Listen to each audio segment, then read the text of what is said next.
கார்த்திகை தீபம் சீரியல்ல இன்னைக்கு என்ன நடக்க போகுதுன்னு பார்க்கலாம். வாங்க வீடியோக்குள்ள போலாம்.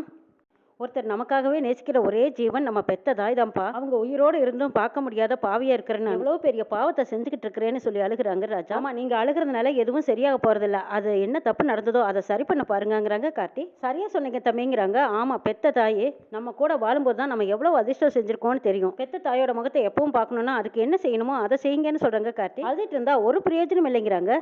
ஆமா தம்பி, நான் பெத்த தாயை பார்க்கணுங்கிறதுக்காகத்தான் தினம் தினம் சாமியை கும்பிட்டுட்டு இருக்கிறேன். இந்த வீட்டில் நடக்கிறதெல்லாம் நீங்களும் பார்த்துக்கிட்டு தானே தம்பி இருக்கீங்க. எங்க அப்பா அம்மாவை மனசார கூட நினைக்க கூடாதுன்னு எப்படி கண்டிஷன் போட்டு பேசுறேன். நானும் உங்களோட கோயிலுக்கு வந்திருந்தா எங்க அம்மாவை பார்த்திருப்பேன். அதுக்கு கூட இவ விடலையே. இவளை மீறி என்னால எதுவுமே செய்ய முடியல. அப்படியே நானும் வாழ்ந்துட்டு இருந்தேன். நினைச்சா எனக்கே வெறுப்பா இருக்கு. எனக்கெல்லாம் மன்னிப்பே கிடையாது. வயசான காலத்துல அவங்க கூட இருந்து பார்த்துக்க முடியாத பாவியா நான் சூழ்நிலை கைதி ஆயிட்டேன் தம்பி. கடைசி வரைக்குமே அப்பா அம்மாவை பார்க்க முடியாம போயிடுவோம்னு எனக்கு பயமா இருக்குது தம்பிங்கிறாங்க. நீங்க ஒன்றும் கவலைப்படாதீங்க. உங்க எல்லாத்தையும் சேர்த்து வைக்கிறதுக்கு தான் உங்க தங்கச்சி பையன் வந்திருக்கான்னு சொல்றீங்கல்ல, அந்த பையனை நீங்க பாத்தீங்கன்னா இங்க வர வேண்டாம்னு சொல்லிருங்க தம்பிங்கிறாங்க. ஏங்க அப்படி சொல்றீங்கன்னு கேக்குறாங்க. ஆமா, அவன் வந்தா தான் அவனை கொல்லாம விட மாட்டேன்னு இந்த சாமுண்டீஸ்வரி கங்கணம் கட்டி நிக்கிறாளே, அவனை பார்த்தா எப்படியாவது வர வேண்டாம்னு சொல்லிருங்க தம்பிங்கிறாங்க. உங்க தங்கச்சி பையன்கிட்ட உங்க பொண்டாட்டி போடுற சாபமெல்லாம் பழிக்காதுங்கிறாங்க. ஐயோ, அப்படியா சொல்றீங்க? அவனை பார்த்தா அப்படி தெரியலீங்களே தம்பிங்கிறாங்க. ஆளை பார்த்தெல்லாம் எடை போடாதீங்க. காரியம்னு வந்துட்டா வீரியமா இருப்பான்னு சொல்றாங்க கார்த்தி. அப்படியே தம்பி, அவனை நீங்க பாத்திருக்கீங்களான்னு கேக்குறாங்க. ஆமாங்க, நான் தானே அவனை நேரில் பார்த்து போட்டோ எடுத்தேன் தம்பி. என் தங்கச்சி பையனை இப்பவே எனக்கு பார்க்கணும் போல இருக்குங்கிறாங்க. அப்படியே நீங்க பாத்துக்கிட்டு தானே இருக்கீங்கன்னு சொல்றாங்க கார்த்தி. எது நான் பாத்துக்கிட்டு இருக்கிறேன்னா அப்படின்னு கேக்குறாங்க ராஜா. அட ஆமாங்க, நீங்க போட்டோவில் பாத்துக்கிட்டு தானே இருந்தீங்க, அதைத்தான் நான் சொல்ல வந்தேங்கிறாங்க. என்னமோ தம்பி, அந்த பையனை பத்தி நீ நல்ல விதமா சொல்ற, நானும் நம்பிக்கையோடு போறேங்கிறாங்க.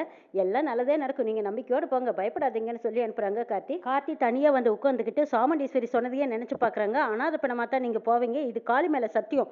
உங்க பிள்ளை உங்களுக்கு கிடைக்க மாட்டாரு. உங்களுக்கு கொல்லி போடக்கூட நான் அனுமதிக்க மாட்டேன். நீங்க அனாதை பணம் தான் அப்படின்னு சொல்லிட்டு வந்ததை நினைச்சு பார்த்த கார்த்தி வருத்தத்தோடு கொண்டிருக்காங்க. ரேவதி அங்க சாப்பாட்டு எடுத்துக்கிட்டு வந்து, என்ன நீ சாப்பிடாம வந்துட்டேன்னு வேலைக்காரி சொன்னாலே, இந்த சூடா இருக்கு சாப்பிடு, நடந்ததெல்லாம் நினைச்சு பார்த்து வருத்தத்தோட இருக்கியா, பசியோட கிடக்காத, சாப்பிடுன்னு கொடுக்குறாங்க. எனக்கு ஒன்றும் சாப்பாடு வேண்டாம்னு சொல்றாங்க. அன்னைக்கு எங்க அம்மா கிட்ட உங்க குடும்பத்துல நானும் ஒருத்தேன்னு சொன்னேன்ல, அப்ப எங்க ஃபேமிலியில ஒருத்தன் பட்னியோட கிடக்க கூடாது, இந்தா சாப்பிடு, பசியோட இருக்காத, கொஞ்சமாச்சும் சாப்பிடுன்னு கொடுக்குறாங்க. ஆமா, நேத்து வந்து ஒருத்தன் நான் உங்க ஃபேமிலியில ஒருத்தேன்னு சொல்றேன். ஆனா 30 வருஷமா ரத்த பந்தம் சொந்தத்தோட நீங்க 30 வருஷமா ஒதுக்கி வச்சிருக்கீங்களே, இது உங்களுக்கு தப்பா படலையான்னு கேக்குறாங்க கார்த்தி. ஓ, அதை பத்தி சொல்றியான்னு கேக்குறாங்க.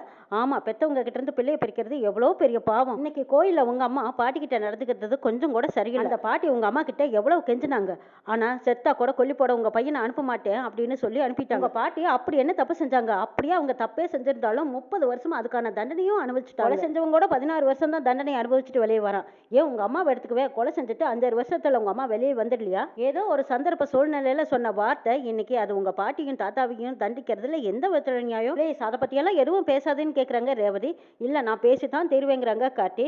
பேசினீங்கன்னா மன வருத்தம் தான் அதிகமாகும், அதனால எந்த பிரயோஜனம் இல்லைங்கிறாங்க ரேவதி. எங்க அம்மா கிட்ட இதை பத்தி நிறைய தடவை பேசியாச்சு, எந்த பிரயோஜனம் இல்லை. அவங்க மனசு மாறுற மாதிரியும் தெரியல. இந்த பிரச்சனை எங்க வீட்டுல பல வருஷமா ஓடிட்டு இருக்கு. இதை நினைச்சாலாம் நீ வருத்தப்படாத, உனக்கு பசிக்கும், இந்த நீ சாப்பிடுங்கிறாங்க ரேவதி. நான் வருத்தப்படாம வேற யார் வருத்தப்படுவான்னு மனசுக்குள்ள நினைக்கிறாங்க. ஏதோ மைண்ட் வாய்ஸ் ஓடிக்கிட்டு இருக்கிற மாதிரி இருக்கு, என்ன நினைச்சின்னு கேக்குறாங்க ரேவதி. நீ ஏதோ மனசுக்குள்ள பேசுறேன்னு எனக்கு நல்லா தெரியுது, முதல்ல இதை சாப்பிடுங்கிறாங்க. இல்ல நீ வச்சுட்டு போ, நான் சாப்பிட்டுக்கிறேங்கிறாங்க. இல்ல வச்சுட்டு போனா நீ கண்டிப்பா சாப்பிட மாட்டேன், இந்த நீ சாப்பிடு, அப்பதான் நான் போவேங்கிறாங்க ரேவதி. என்ன ஏன் இப்படி தொந்தரவு கொடுக்குறேங்கிறாங்க. ஆமா, நீ சாப்பிட வரைக்கும் நான் இப்படிதான் தொந்தரவு கொடுப்பேன், நீ முதல்ல சாப்பிட்டீங்கன்னா நான் பாட்டுக்கு பேசாம போயிடுவேங்கிறாங்க ரேவதி. சரி கூட அப்படின்னு சொல்லி காட்டி வாங்கி சாப்பிடுறாங்க. சாப்பிட சாப்பிட பொறையேறிடுது.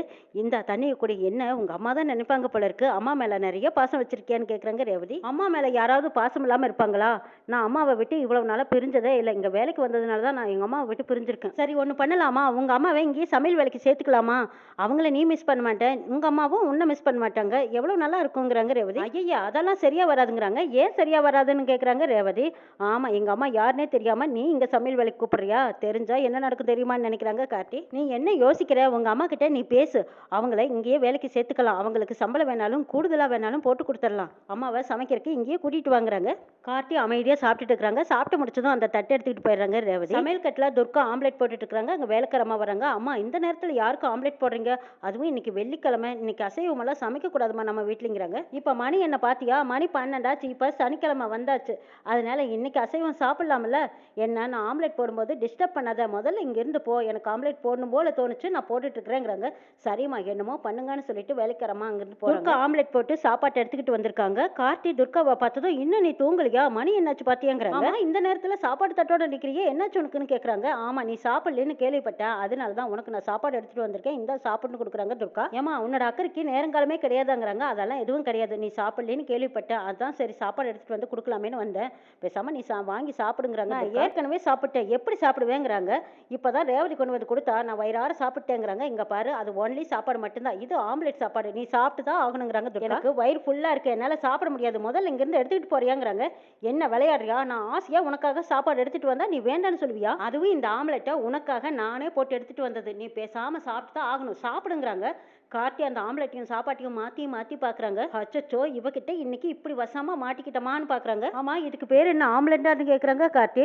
ஆமா இது அன்பால போட்ட ஆம்லெட்டுங்கிறாங்க. அடடா அன்பு ஓவரா போட்ட போல இருக்கு, அதான் இப்படி கருகி போச்சு பாருங்கிறாங்க கார்த்தி. இங்க பாரு, உனக்காக நான் போட்ட ஆம்லெட் நீ அட்ஜஸ்ட் பண்ணி சாப்பிட்டு தான் ஆகணும், இல்லைன்னா விடிஞ்சாலும் நான் இங்கிருந்து போக மாட்டேங்கிறாங்க துர்கா.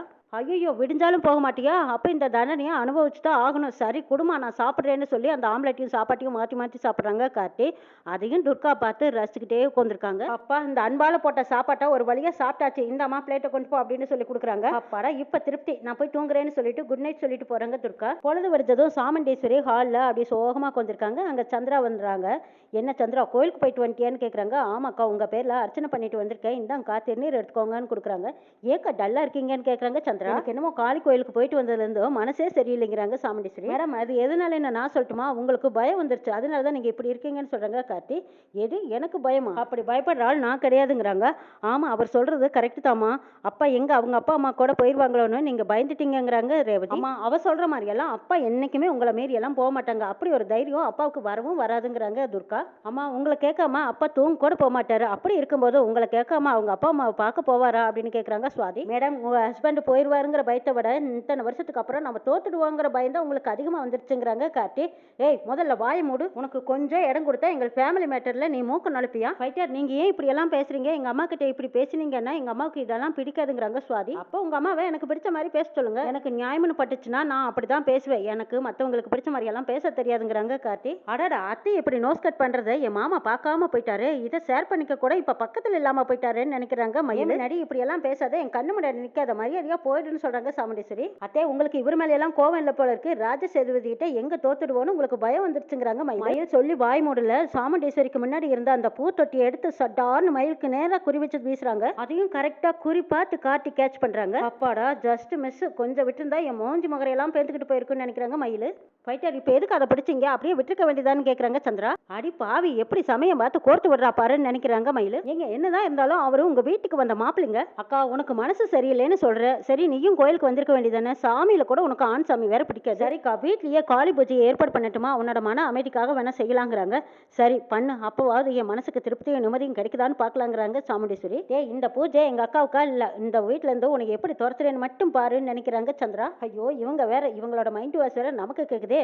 மயிலு நான் கொஞ்சம் வெளியில இருக்கேன் அப்படின்னு சொல்லிட்டு கார்த்தி அங்கிருந்து போறாங்க. சாமி ரூம்ல ரேவதி ஸ்வேதி சந்திரா 3 பேருமா சேர்ந்து எல்லா ஏற்பாடுகளும் நடத்திட்டு இருக்காங்க. அங்க வர்றாங்க மயிலு. என்ன சின்ன மாமியாரே பூஜைக்கெல்லாம் சிறப்பா ஏற்பாடெல்லாம் பண்ணிட்டு இருப்பீங்க போல இருக்குங்கிறாங்க. இது லேடிஸ்க்கான பூஜை, நீ எல்லாம் இங்க வரக்கூடாது, முதல்ல இங்க இருந்து கிளம்புங்கிறாங்க. அட நான் என்னமோ சித்த வேடிக்கை பார்த்துட்டு போலாங்கிறதுக்காக வந்திருக்கேன், நீங்க என்னமோ நானே இது பூஜையில கலந்துக்கிற மாதிரி எல்லாம் பேசுறீங்க, நீ பார்த்த வரைக்கும் போதும், இங்க இருந்து கிளம்புங்கிறாங்க. இதெல்லாம் 2 மச் 3 மச், இந்த வீட்டுல எனக்குன்னு எந்த உரிமையும் இருக்கக்கூடாதான்னு மயில் கேட்கறாங்க. ஏன் வேலைக்கு சாப்பிடுறீல அது போதாதா உனக்குன்னு கேட்கறாங்க சந்திரா. அதையெல்லாம் தாண்டி பேச்சுரிமை கருத்துரிமை, இந்த வீட்டுல எனக்குன்னு ஒரு சுதந்திரம் எல்லாமே எனக்கு வேணுங்க, ஏதோ ரோட்ல போறவங்க வர மாதிரி எல்லாம் பேசிட்டு இருக்கீங்கிறாங்க. இப்ப நீ வெளியில போக போறியா இல்ல உனக்கு ஏதாவது வேணுமான்னு கேக்குறாங்க. சரி நான் ஒன்னே ஒன்னு கேட்க, பூஜையோட நோக்கம் என்னன்னு கேக்குறாங்க. இந்த பூஜை செய்யறதுனால நம்ம வீட்டு எதிரிங்க அழிவாங்க, அதுக்கு தான் இந்த பூஜையை வச்சிருக்கோன்னு சொல்றாங்க சந்திரா. அடடடா என்ன நோக்கம் என்ன கருத்து, அடாவடியெல்லாம் பண்ணி எதிரிகளை உருவாக்குறதே நீங்க தான், அதுக்குள்ள ஒரு பிளான் பண்ணி அழிகிறதுக்கும் நீங்களே பூஜையை பண்ணுவீங்களான்னு கேக்குறாங்க மயில். என்னது இன்னைக்கு வாய் ரொம்ப ஓவரா இருக்கு, இதெல்லாம் அக்கா கிட்ட சொல்லட்டுமான்னு கேக்குறாங்க சந்திரா. ஐயோ சின்னத்தை நான் பேசுனதெல்லாம் இன்னைக்கு நீங்க சீரியஸா எடுத்துக்கிட்டீங்க, அப்பப்போ உங்களை பார்த்தா காமெடியா பேசுவேன், இதெல்லாமா மேல இடத்துல போய் சொல்லுவீங்கன்னு கேக்குறாங்க. சரி அப்படி நான் வாயை மூடிக்கிட்டு எல்லாத்தையும் மூடிட்டு போறேன், கதவை மூடிட்டு போறேன்னு சொன்னேன் அப்படின்னு சொல்லிட்டு போறாங்க மயில். எல்லா ஏற்பாடும் எல்லா வேலையும் முடிஞ்சதில்ல, நான் போய் அக்காவை கூட்டிட்டு வரேன்னு சந்திரா போய் சாமுண்டீஸ்வரியை கூட்டிட்டு வராங்க. பூஜையெல்லாம் அம்மாவுக்கு நல்லது நடக்குமான்னு ஸ்ருதி கேட்கிறா. என்னமோ எல்லாம் ஒரு நம்பிக்கை தான், அம்மாவுக்கு ஏற்ற மாதிரி எல்லாம் நல்லதுனே நடந்து நடந்தா ரொம்ப சந்தோஷம் தானுங்கிறாங்க சாமுண்டீஸ்வரி. வந்து பார்த்துட்டு, என்ன சந்திரா எல்லாத்தையும் கரெக்டா செஞ்சுட்டே போல இருக்குங்கிறாங்க. ஆமாக்கா, எல்லாம் பார்த்து பார்த்து செஞ்சிருக்கேன், எந்த குறையும் வந்துடக்கூடாதுல்ல. நீ பூஜை ஆரம்பிக்கா, தனியா தானே பண்ணணும், நாங்க எல்லாரும் வெளியில வெயிட் பண்றோங்கிறாங்க சந்திரா. சாமுண்டீஸ்வரி தன்னையும் மறந்து சாமியை கும்பிட்டுட்டு இருக்காங்க. சந்திரா பின்னாடி மெதுவா அழுங்காம வந்து சாமுண்டீஸ்வரி முந்தானை எடுத்து தீபத்துல எரிஞ்சுக்கிட்டு இருக்கிற தீயில பிடிக்கிற நிலை தீ பிடிக்குது. சாவடி நினைச்சிட்டு போறாங்க சந்திரா. என்ன நடக்குதுன்னு பார்க்க